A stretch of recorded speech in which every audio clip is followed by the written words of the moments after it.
Wahai orang Islam, jangan sekali-kali kamu mencaci maki non-muslim. Ngeritik boleh, tapi caci maki itu nggak boleh. Said Agil bego, nggak apa-apa. Kalau saya nggak apa-apa, silakan kata bego, silakan nggak apa-apa. Kalau saya nggak apa-apa. Mau bego, mau sesat, mau apa, mau gemawon. Tapi Gus Dur jangan. Gus Dur buta mata, buta hati, nggak boleh. Ada seorang guru besar Harvard di bidang ilmu politik bernama Samuel Philip Huntington yang menulis buku dan diceramahkan bukunya itu pada tahun 1987. Judul buku itu adalah The Clash of Civilization, As-Sira' Bainal Hadarat. Isinya antara lain ringkasnya, setelah selesainya perang dingin antara Barat dan Timur dengan bubarnya Soviet, bubarnya negara-negara komunis, maka akan terjadi konflik budaya, clash civilization. Konflik budaya ini artinya apa?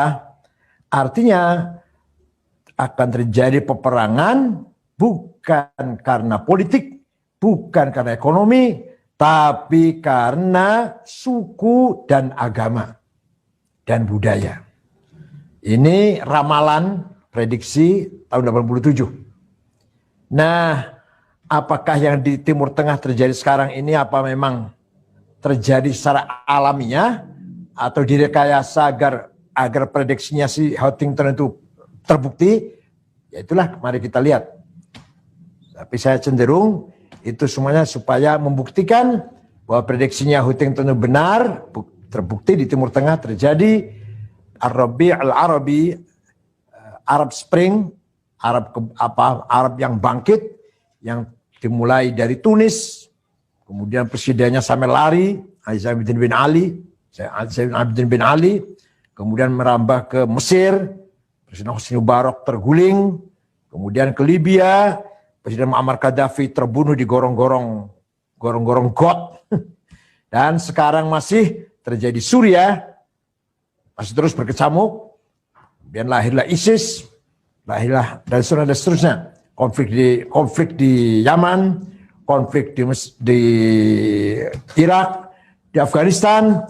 Itu semua bukan karena politik, bukan karena ekonomi, tapi lebih karena perang antar kelompok di faktor budaya, faktor suku, faktor agama yang menjadikan mereka perang. Bayangkan di Afghanistan itu 100% Muslim, suku hanya 7 loh. Kita sukunya 1000 lebih, di Afghanistan hanya 7. Perang saudara sudah 40 tahun, ratusan ribu yang mati. Apa itu? Bukan perang politik, bukan perang ekonomi, tapi jelas persaingan antar suku dengan mengatasnamakan Islam. Begitu Soviet menjajah Afghanistan, Amerika didukung oleh Saudi membentuk Al-Qaeda di bawah pimpinan Usama bin Laden dari Saudi dengan biaya $400 juta melawan Soviet, bersatu mujahidin, yang sekarang mujahidin, Taliban bersatulah melawan Soviet. Soviet lari, tidak melanjutkan persatuannya, tidak memperkuat persatuannya, justru di antara kita sendiri atau mereka sendiri perang saudara setelah menang melawan Soviet. Sebenarnya setelah menang melawan Soviet harus lebih bersatu dong, membangun negaranya, sebenarnya wajarnya gitu. Tapi Soviet lari tahun 89 ya. Soviet meninggalkan Afghanistan, hebat luar biasa mujahidin ini berhasil, Al-Qaeda berhasil, perjuangan ini, tapi gagal membangun kesatuan internalnya atau dalam umat Islam sendiri. Ini saya yakin, atau kita harus tahu, di samping faktor internal juga by design, ya sudah direncanakan oleh orang yang merencanakan, oleh pihak yang merencanakan. Begitu pula yang terjadi Tunis. Di Tunis itu dimulai dari seorang penjual sayur yang miskin, namanya Abu Zaid. Dia pidato unek-unek di depan gedung parlemen. Tidak ada yang gubris, nggak ada yang apa, nggak ada yang mendengarkan, nggak ada yang layani pidatonya itu. Dia mengadu kemiskinannya lah, nasibnya. Akhirnya putus asa, mengambil satu jerigen bensin, disiramkan pada dirinya dan membakar diri. Dimulai dari bunuh dirinya tukang sayur itulah terjadi gelombang demonstrasi yang luar biasa sampai Presiden Zainal Abidin bin Ali terguling, lari ke Jeddah, kekayaannya dirampas, dirampok, emas bertumpuk-tumpuk, uang juga banyak. Inilah dimulai dari desain bahwa perang saudara nanti, konflik itu konflik budaya dan agama, bukan politik dan bukan ekonomi. Kemudian pindah ke Mesir. Di Mesir memang sudah terasa sekali kezaliman yang luar biasa.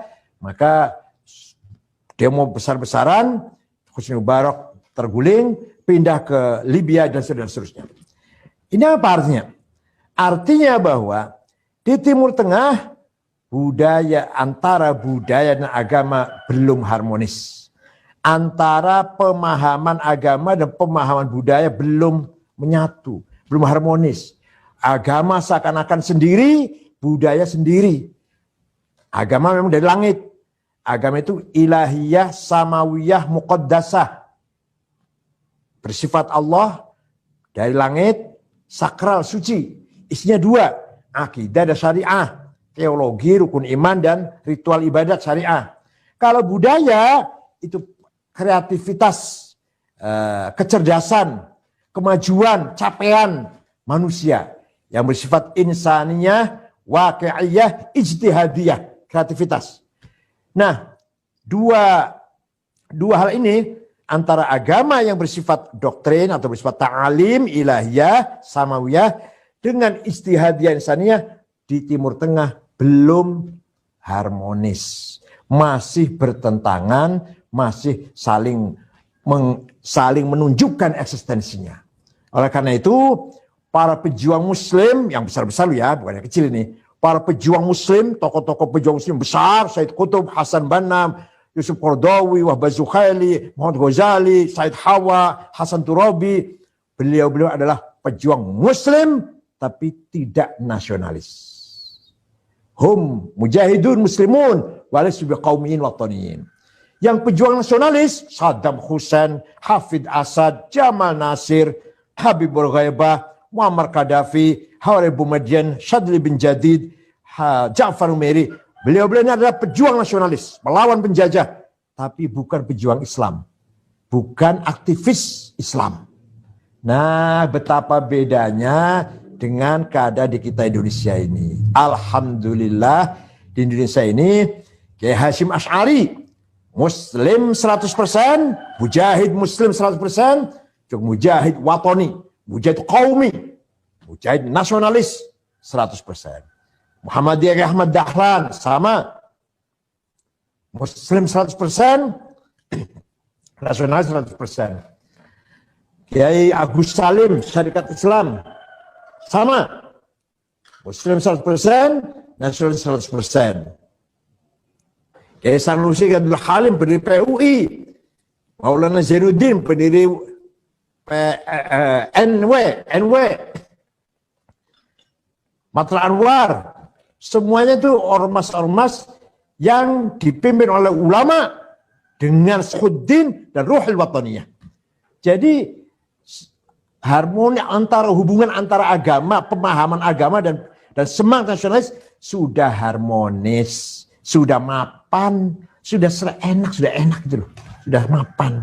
Tinggal mari kita memelihara, memperkuat, mengawal, menjaga sehingga kita menjadi bangsa yang bermartabat, bangsa yang beragama religius, tapi juga bangsa berbudaya, berakhlak, berkarakter, punya jati diri, punya kepribadian. Bukan hanya beriman saja, tapi nggak berakhlak, itu sama seperti bangunan punya fondasi belum ada dinding. Berakhlak saja tapi nggak punya iman, ya sama dinding nggak punya fondasi. Apalagi syariat itu atap syariat itu. Jadi fondasi kuat, dinding harus kuat. Baru nanti syariatnya kuat atap. Nah kalau atap saja dibicarakan atap saja yang dipermasalahkan. akhlak gak dipermasalahkan. Ya sama dengan rumah, ada atapnya, nggak ada dindingnya, nggak ada tembok nggak ada pagarnya, nggak ada temboknya, pasti akan ambruk.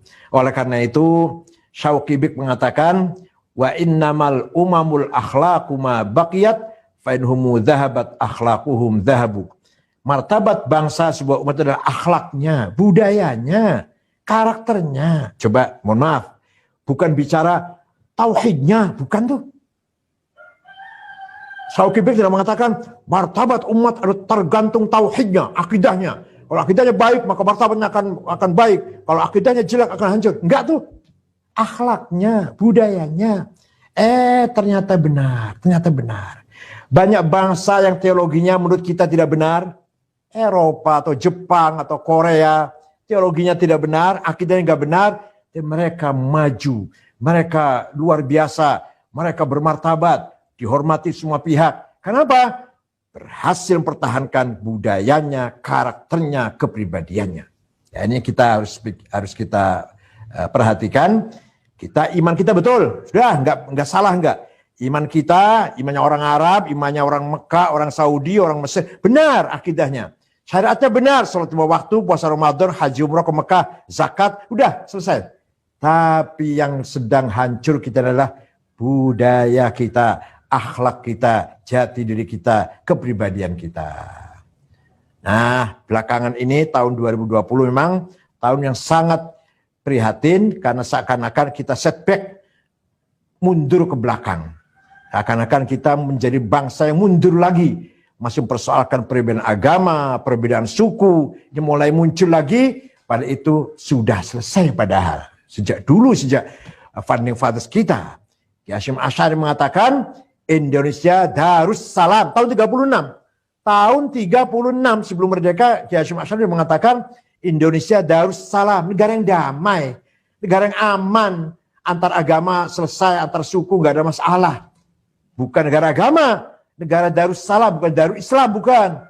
Antara agama, berbeda agama, berbeda suku tidak menjadi masalah. Kita punya ukhuwah watoniyah, ikatan persaudaraan sebangsa dan setanah air. Nah ini tahun-tahun akhir ini surut lagi, merosot lagi. Yang harus semakin meningkat menuju multikulturalisme, ternyata kita tarik ke belakang lagi, seakan-akan perbedaan agama dipermasalahkan lagi. Ini kita prihatin, padahal Al-Quran nih, jelas nih, aduh ayat berapa ya, surat An'am ini. Wala tasubbul ladzina yad'una min dunillahi fayasubbul adwan bighairi ilm. Kadzalika zayyana likulli ummatin amalahum. Wahai orang Islam, jangan sekali-kali kamu mencaci maki non muslim. Jangan mencaci maki orang yang tidak menyembah Allah. Kalau mau literalnya begitu. Terjemah literalnya begitu. Jangan mencaci maki orang yang tidak menyembah Allah. Kesimpulannya, jangan mencaci maki non muslim. Kesimpulannya. Kenapa? Nanti mereka mencaci maki Allah. Sehingga akhirnya bangsa menjadi bangsa yang saling caci maki. Bighairi ilm, nggak ada gunanya itu. Kita caci maki orang Kristen atau Buddha, Hindu, Konghucu, mereka mencaci maki Islam, nggak ada artinya itu. Fayasubbul adwan bighairi ilm. Nah, terusnya ayat ini. Kadzalika zayyana likulli ummatin amalahum. Demikianlah saya jadikan bagi setiap umat itu kebanggaannya. Kreativitas yang mereka banggakan. Setiap umat itu, setiap kelompok mempunyai peradaban, kemajuan, kreativitas, capaian yang mereka hasilkan, yang mereka banggakan. Orang Sunda punya capaian sendiri, orang Jawa punya kebanggaannya sendiri, orang Madura ada sendiri, Batak, Dayak, suku Cina, suku Arab, mohon maaf Habib, suku Arab punya kebanggaannya masing-masing. Harus kita hormati. Tidak boleh kita mencaci maki budaya satu sama lain. Di Quran tuh. Kadzalika zayyana likulli ummatin amalahum. Setiap umat saya yang menjadikan, coba. Saya yang menjadikan setiap umat itu punya kebanggaan masing-masing. Oleh karena itu, jangan caci maki budaya masing-masing.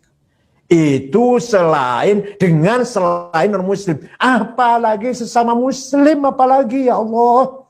Apalagi sesama muslim. Gus Dur, buta mata, buta hati. Nggak boleh begitu itu. Nggak boleh. Jokowi, Jokodok, nggak boleh. Ngeritik boleh, tapi caci maki itu nggak boleh. Said Akil, bego, nggak apa-apa. Kalau saya nggak apa-apa, silakan kata bego, silakan nggak apa-apa. Kalau saya nggak apa-apa. Mau bego, mau sesat, mau apa, mau gemawon. Tapi Gus Dur jangan. Habib Lutfi dikritik, coba. Habib Lutfi, bukan kritik, caci maki. Habib Lutfi. Ya Allah, ini sesama Islam. Katanya berjuang Islam katanya. Kan dakwah Islam. Quran melarang caci maki dengan non-muslim. Apalagi dengan orang Islam. Ya Allah. Wala tuti' kulla halafim mahin hammazim masya'im binamim utullim ba'da dzalika zanim. Jangan kamu dengarkan berita hoax yang kesana kemari sedang tersebar. Jangan kamu mudah diadu domba. Orang bikin fitnah, kesana kemari bikin fitnah, yang mulutnya kotor. Dan seterusnya. Manna'in lil khair mu'tadin athim. Mencegah kebaikan. Mu'tadin athim, menimbulkan permusuhan, athim. Dan menimbulkan dosa besar. Jadi gambar Quran sudah jelas sekali. Caci maki, hoax, fitnah, adu domba, berita bohong, itu akan melahirkan permusuhan, akan terjerumus pada dosa besar, yaitu kita saling bermusuhan, saling fitnah, akhirnya pasti akan menghancurkan umat Islam kita sendiri. Nah ini yang diharapkan, keadaan seperti ini, yang ditunggu-tunggu, yang diharapkan oleh a'daul Islam, oleh Yahudi, oleh Barat, oleh Samuel Huntington, itu mengharapkan perpecahan ini. Itu benar kan? Itu benar kan prediksi saya? Nanti gitu dia. Itu benar kan? Apa kata saya? Konflik ini bukan konflik ekonomi atau konflik politik, konflik agama dan suku kan? Nanti gitu nanti. Mari kita tunjukkan Indonesia tidak seperti negara lain. Kita tidak akan pecah, tidak akan berantakan, walaupun kita terdiri dari berbagai suku dan berbagai agama. Tunjukkan pada Huntington. Tunjukkan, kita tidak seperti Anda yang Anda bayangkan. Tidak seperti yang Anda ramalkan. Kita beda, kita kuat. Gitu loh. Oleh karena itu, dalam muhasabah ini, muhasabahnya evaluasi apa yang telah dicapai oleh PBNU atau lembaga dakwah NU, yang baik kita teruskan, kita lanjutkan, yang tidak baik, tidak benar atau gagal kita tinggalkan. Kemudian hasibu anfusakum qabla an tuhasabu. Evaluasilah dirimu sendiri sebelum kamu dievaluasi. Kemudian setelah muhasabah, mu'atabah, blaming self, mu'atabat anfusina, mu'atabatun nafas. Yang gagal, yang salah, yang keliru, ayo kita akui, saya itu yang salah saya. Kenapa ini gagal? Saya yang salah. Kami yang salah. Kenapa ini belum berhasil? LDNU yang salah. Gitu. Itu namanya gentle. Dan jangan nyalakan orang lain. Mu'atabatun nafas. Maksudnya supaya menjadi orang bertanggung jawab. Mu'atabatun nafas. Tapi tidak berhenti situ. Yang ketiga, muraqabah. Membangun supervision. Kita yakin tahun 2021 Allah akan merubah nasib kita. Kita akan lebih baik daripada sekarang. Kita akan lebih kuat daripada sekarang. Akan berhasil daripada sekarang. Itu namanya muraqabah. Kita harus tetap optimis. Tidak boleh putus asa. Tidak boleh hopeless. Tidak boleh terlalu khauf. Tapi harus ada roja. Terlalu takut, terlalu khawatir, terlalu worry. Jangan. Harus ada roja. Kita yakin tahun 2021 terutama NU ya, khususnya NU akan lebih baik lagi, lebih kuat lagi, lebih kokoh lagi, lebih bermanfaat lagi. Kesalahan kemarin, ayo kita perbaiki. Itu dari kita yang salah. Saya sendiri ketua umum BNU banyak salah udah. Pasti banyak salah. Itu karena saya yang dhaif, karena saya yang lemah, karena saya yang tidak pintar, yang tidak pandai.